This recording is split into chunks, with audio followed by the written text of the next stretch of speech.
اللہ تبارک و تعالیٰ نے حج کی فرضیت جو کی ہے تو وہ اس آیت سے ثابت ہوئی وَلِلَّهِ عَلَى النَّاسِ حِجُّ الْبَيْتِ مَنِ اسْتَطَاعَ إِلَيْهِ سَبِيلًا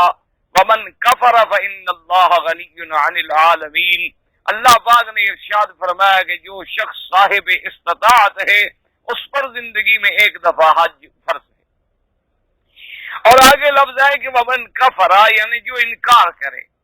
ایک تو ہے کہ مطلقاً حج کا انکار کرے، اس کے تو کفر میں شک نہیں۔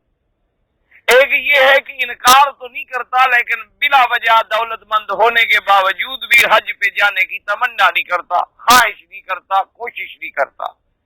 تو اس کے لیے بھی اللہ نے اتنا سخت لفظ استعمال فرمایا قرآن میں کہ گویا اس کا یہ کام بھی ایسا ہے جیسے کافروں والا کام، جیسے کہ اس کی تفصیل جو ہے وہ حدیث مبارک میں بھی آ گئی۔ حضور صلی اللہ علیہ وسلم نے سرکار مدینہ نے ارشاد فرما دیا، ایک حدیث مبارک میں آتا ہے من استطاع منکم ان یحج فلم یحج، فرمایا کہ جو شخص تم میں سے طاقت رکھتا ہے، دولت ہے، پیسہ ہے، حیثیت ہے، آنے جانے کی قوت ہے، اور اس کے بعد بھی وہ حج نہیں کرتا، فرمایا فلیمت ان شاء یہودیا او نصرانیا او کما قال النبی صلی اللہ علیہ وسلم، فرمایا چاہے وہ یہودی ہو کے مرے یا نصرانی ہو کے مرے، اس کی کوئی حیثیت نہیں ہے اسلام کے اندر۔ یعنی وہاں سے بھی یہ اشارہ ملتا ہے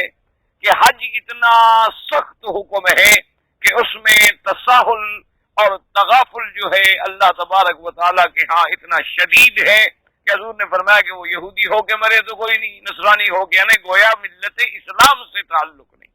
حالانکہ جمہور کا فتویٰ یہی ہے کہ وہ کافر تو نہیں ہوتا، لیکن لفظ اللہ نے اور اللہ کے رسول نے ایسے استعمال فرمائے ہیں کہ گویا اس کا یہ عمل جو ہے کافروں والا ہے، گویا اس کے بغیر اگر موت آ گئی تو گویا ایسے موت آئی جیسے یہودیت یا نصرانیت میں موت آ۔